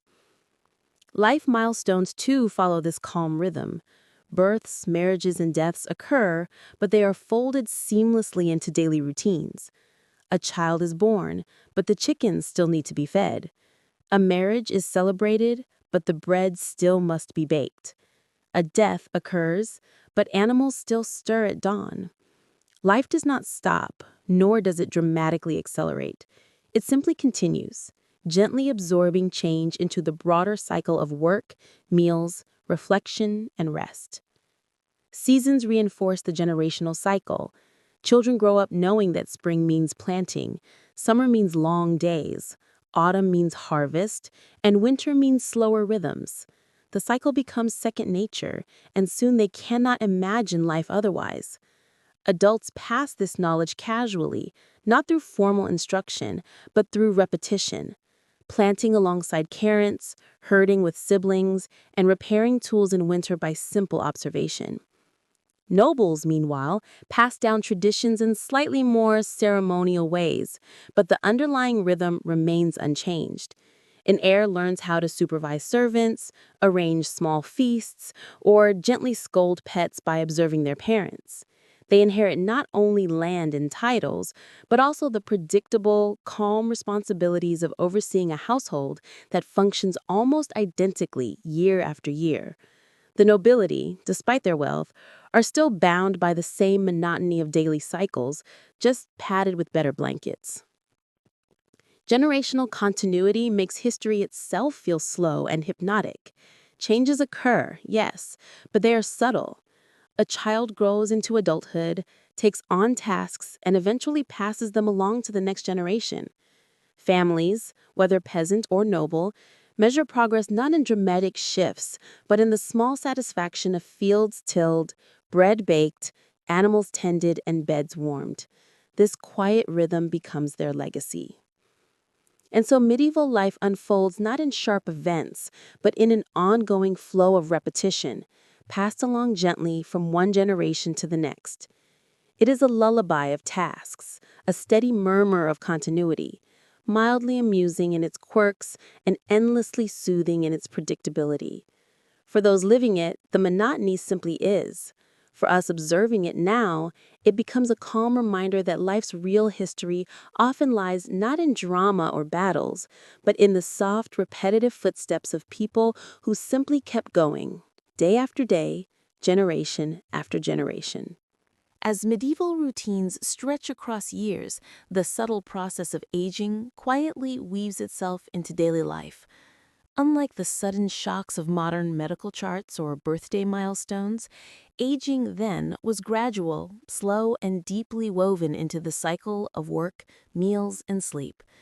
Peasants who grew up chasing chickens and carrying water eventually noticed the soft creak of joints when bending to tie a shoe or lift a tool. It wasn't an abrupt realization, but more like the gentle rustle of leaves in autumn, a constant reminder that time passes. Work slowed slightly, movements grew deliberate, and younger family members quietly picked up where older ones left off. No one made speeches about it. They simply sighed, adjusted their posture, and carried on at a gentler pace. For nobles, the same process occurred, though perhaps with more cushions involved. The feather-stuffed bed that once felt luxurious might now feel like an essential relief for aching backs. The long strolls in gardens became shorter, but equally deliberate. Nobles, in their calm way, delegated a few more tasks to attendants, choosing instead to sit near windows, observe small details, and offer faintly amused comments about the slow, predictable progress of household life. Aging was not just physical, but woven into appearance. Hair, once dark and lustrous, slowly grew gray. Faces, already weathered from sun or softened by indoor comforts, developed lines that marked decades of mild sighs, quiet laughter, and endless repetitions of chores. Hands calloused from tools or simply softened by parchment and fabrics carried stories without needing to tell them. The changes weren't dramatic. They were incremental, unfolding almost unnoticed until one day, someone realized that the child they once carried on a hip was now carrying water on their own. The rhythm of meals adjusted slightly with age. Appetite softened, portions grew smaller, and meals became more about comfort than energy. Bread, porridge, or cheese remained staples, but the pace of eating slowed. Nobles leaned more toward lighter, simple foods, quietly abandoning heavier indulgences. Mealtime conversation, already understated, became even calmer, marked by long pauses, faint sighs, and a few sleepy remarks. Work, once the central focus of life, transformed gently. Older peasants became advisors, standing nearby to watch younger generations carry out tasks, offering occasional tips with the same phrases they themselves had heard decades earlier.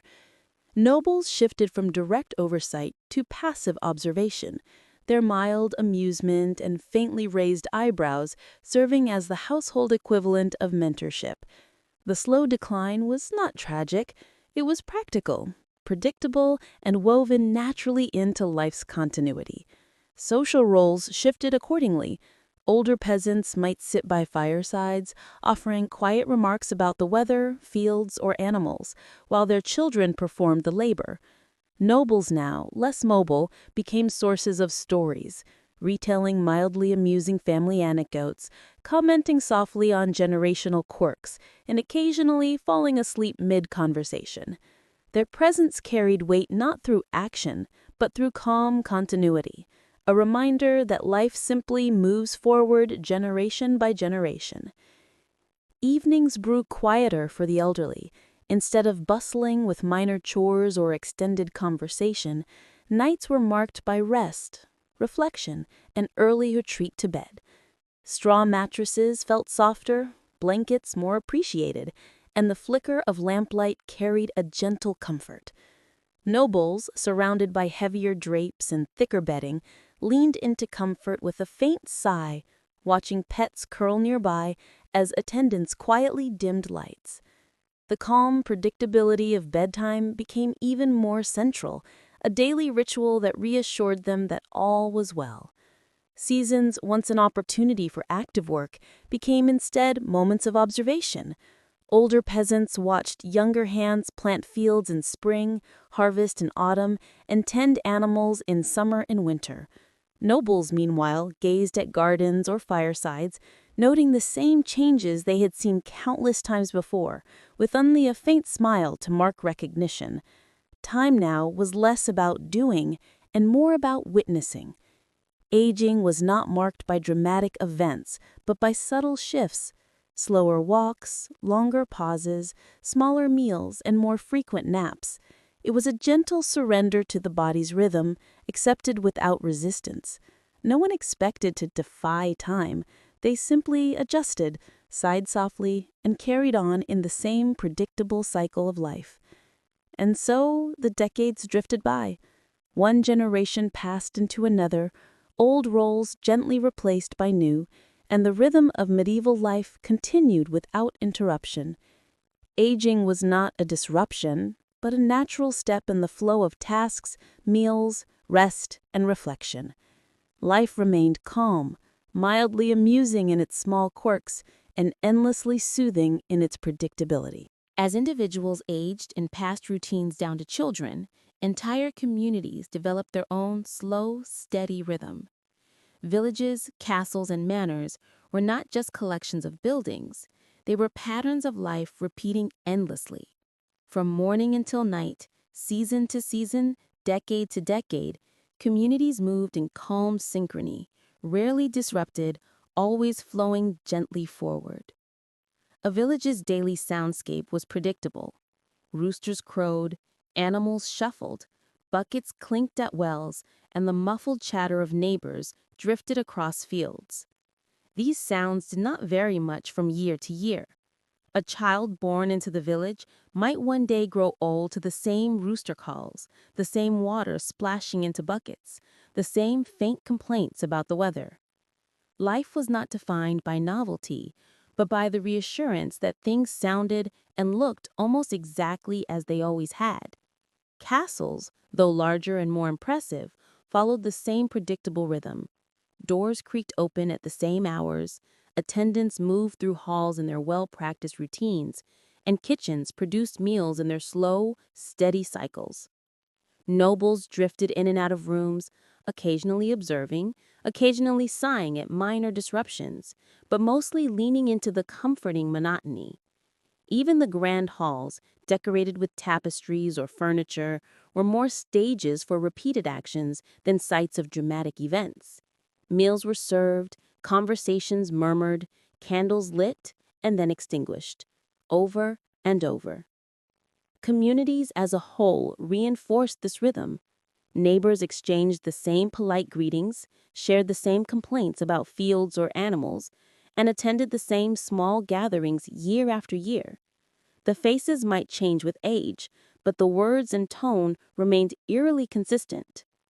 An elder who once complained mildly about goats wandering into gardens could, decades later, hear their own child complaining in the same tone about the same issue. It was continuity wrapped in repetition, mildly amusing in its predictability. Markets were another cornerstone of community life, but even they followed a calm rhythm. Villagers gathered, laid out goods, and exchanged items in the same order. A basket of apples, a loaf of bread, or a bit of wool. It was all familiar, reassuring, and unhurried. Nobles might attend larger gatherings where fabrics, small trinkets, or occasional luxuries were exchanged. Yet even in these spaces, the mood was calm. Voices were rarely mazed. Buyers and sellers knew the patterns, and everyone simply flowed along in a shared routine. Communal work reinforced these cycles. Fields were planted together, harvested together, and occasionally repaired together. Neighbors lent a hand with roofing, with animal care, or with small constructions. There was no dramatic fanfare about cooperation, just quiet necessity folded naturally into life. The cycle of helping, repaying, and repeating continued across decades, creating a sense of shared rhythm that bound villages together. Even in castles, communal effort was apparent. Servants worked in coordination, each performing their small tasks in the same order day after day. The rhythm was almost musical. One person stoking fires, another preparing food, another arranging bedding, all moving in quiet synchronicity. Nobles observed with faint approval, perhaps commenting mildly on someone's pace or style, but the household continued its calm march regardless. Even the grand halls, decorated with tapestries or furniture, were more stages for repeated actions than sites of dramatic events. Meals were served, conversations murmured, candles lit, and then extinguished, over and over. Communities as a whole reinforced this rhythm. Neighbors exchanged the same polite greetings, shared the same complaints about fields or animals, and attended the same small gatherings year after year. The faces might change with age, but the words and tone remained eerily consistent. An elder who once complained mildly about goats wandering into gardens could, decades later, hear their own child complaining in the same tone about the same issue. It was continuity wrapped in repetition, mildly amusing in its predictability. Castles, though larger and more impressive, followed the same predictable rhythm.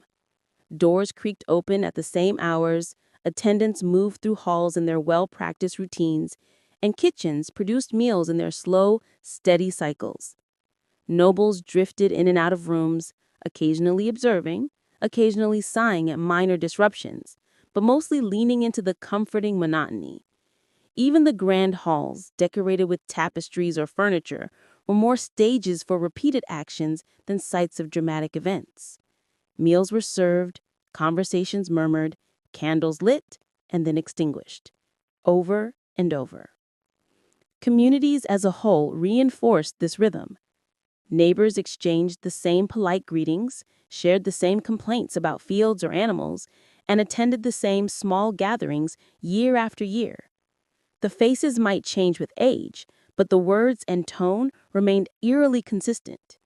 An elder who once complained mildly about goats wandering into gardens could, decades later, hear their own child complaining in the same tone about the same issue. It was continuity wrapped in repetition, mildly amusing in its predictability. Communities also experienced long-term continuity in their landscapes. A cottage might be repaired, but the same foundation remained.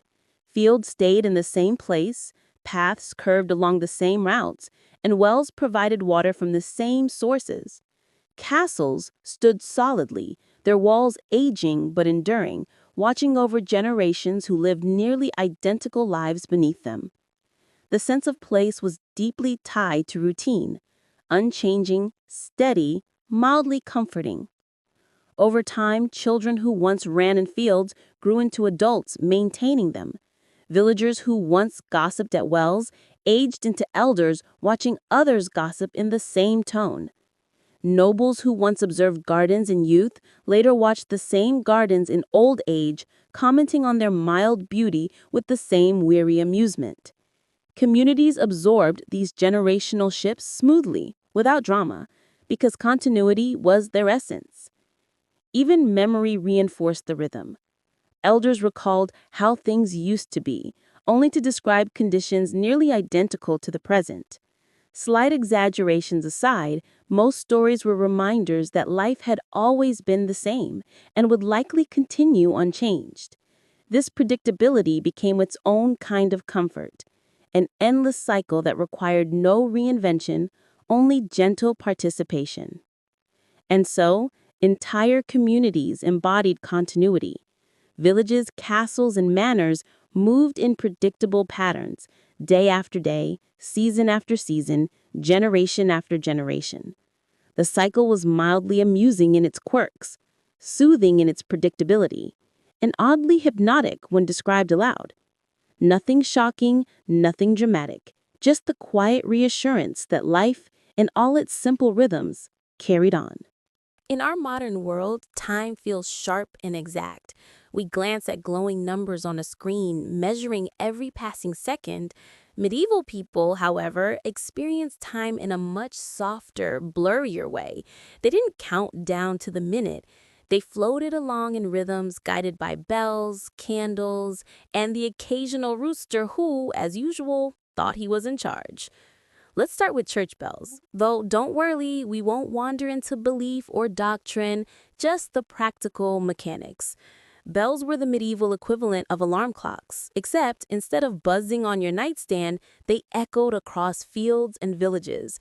Their job was simple: ring loudly at certain hours so people had some sense of when to wake, work, eat, or rest.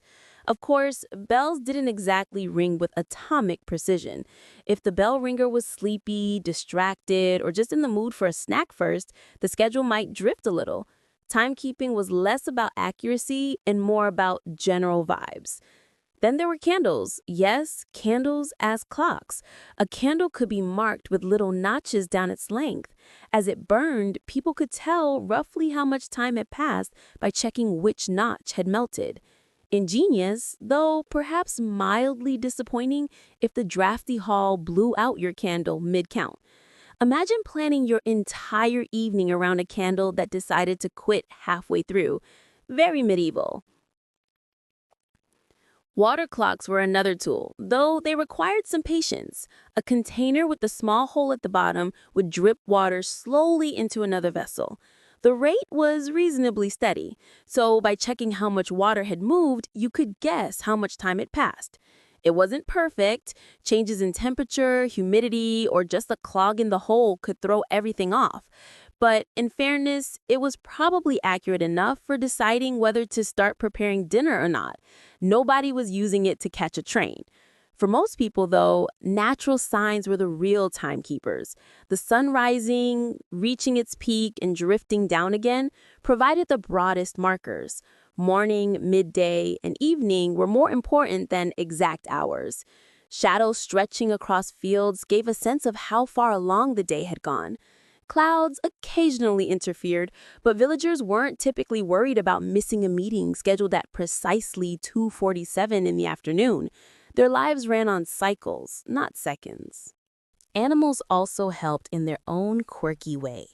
Roosters famously crowed at dawn, or sometimes before dawn, or sometimes much later, depending on the mood of the bird. Dogs barking in the evening, oxen lowing in the fields, even the simple sound of sheep settling down. All these gave people subtle cues about the time of day. Not accurate, but dependable enough for a society not obsessed with precision. In castles and noble houses, meals often functioned as time markers. Breakfast, such as it was, came with the first stirrings of the day. A larger meal at midday was the anchor point for many schedules, and supper, eaten by the dim glow of torches or lamps, signaled the descent into evening routines. Meals were less about nutrition and more about rhythm. A noble didn't ask, "What time is it?" but rather, "Has the bread been set out yet?" Seasonal changes added another layer of rhythm. In summer, days stretched long and work or leisure extended into late hours. In winter, darkness arrived early, nudging people toward firesides, slow conversation, and early sleep.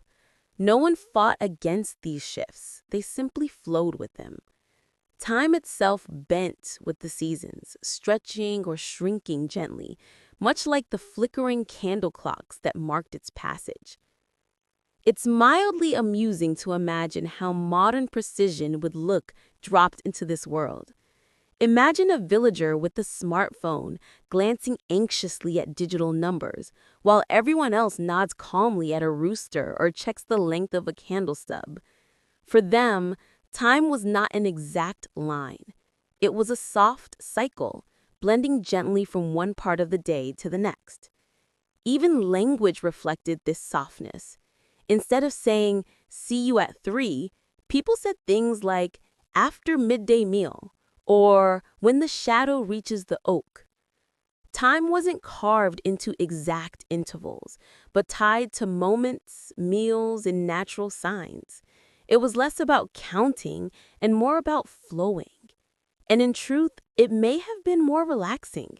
No alarms, no schedules down to the minute, just the slow reassurance that the bell would ring eventually, the candle would burn steadily, and the sun would set as it always did. Over centuries, of course, mechanical clocks began to appear in towns, with their steady ticking and chiming. But even these were less about accuracy than symbolism.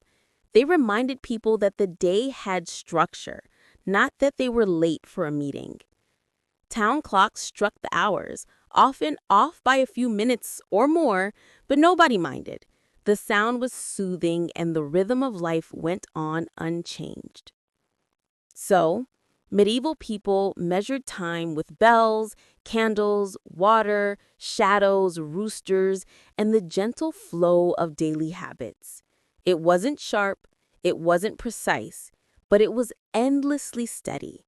And for a world built on cycles rather than deadlines, that was more than enough. When the sun slipped behind the horizon in the Middle Ages, life didn't exactly stop, but it slowed into something softer, dimmer, and much quieter. Nighttime was not a backdrop for nightlife as we imagine it today.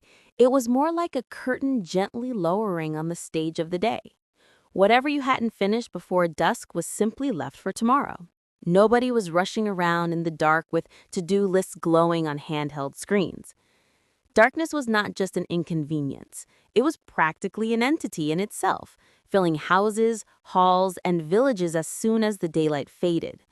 In towns, a torch here or there might offer a faint glow, while in villages, a single candle could be the only light in a room. It's mildly amusing to think about how a candle that barely illuminated one table was considered enough lighting. People didn't expect brightness, they accepted that most of the world disappeared after sunset. In castles and noble homes, the picture wasn't much brighter. Candles and oil lamps added small circles of light, but entire hallways, chambers, and staircases melted into shadow. Torches on walls gave a bit more glow, but they smoked, sputtered, and needed constant tending. Imagine a grand hall filled with tapestries and furniture, yet most of it fading into darkness beyond a small flicker of flame. It wasn't eerie, exactly. It was just the normal texture of night. Ordinary villagers used firelight from their hearths as their main evening lamp. A fire gave warmth, a soft glow, and a cozy center for conversation.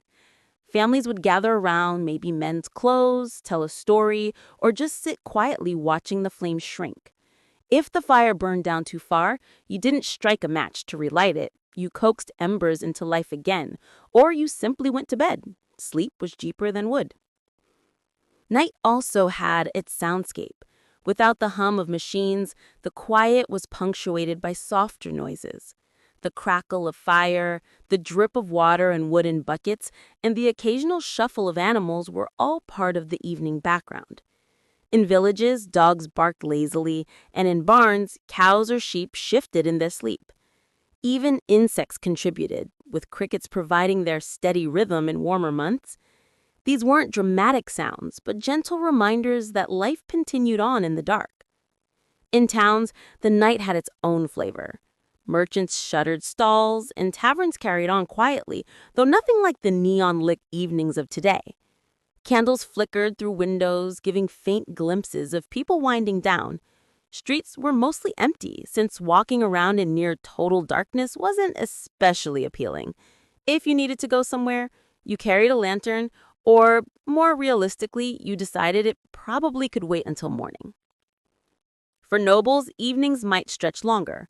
A supper could drift into polite conversation, card games, or someone attempting to play a lute with varying degrees of success. Servants moved quietly, clearing dishes or tending fires. Yet, even here, the atmosphere was subdued. Laughter, if it happened, was gentle. Conversation drifted at a slower pace, as if everyone was unconsciously matching the dimming world around them. Night also brought the rhythm of sleep itself. People didn't usually sleep in one solid block. Instead, there was first sleep and second sleep. The first stretch lasted a few hours, after which people often woke naturally, tended the fire, chatted softly, or simply rested.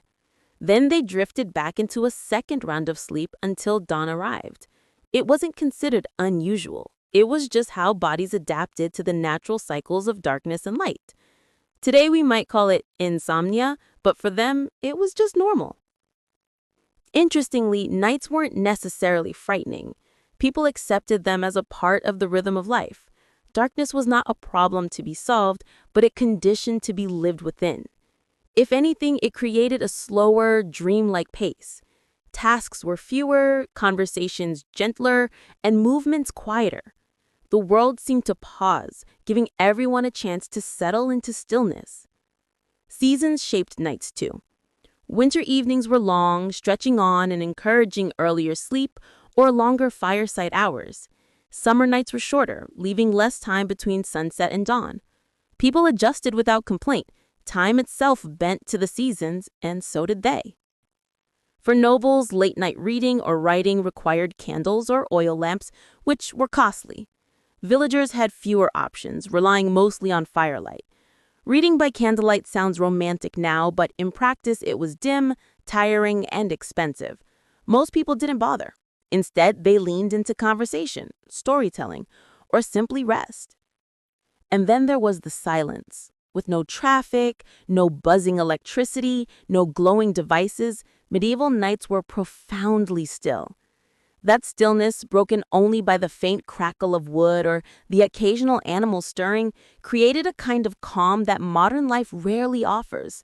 It wasn't boring to them, it was simply what nights had always been: predictable, dark, and quietly soothing. So, medieval nights were not lively spectacles or dramatic events.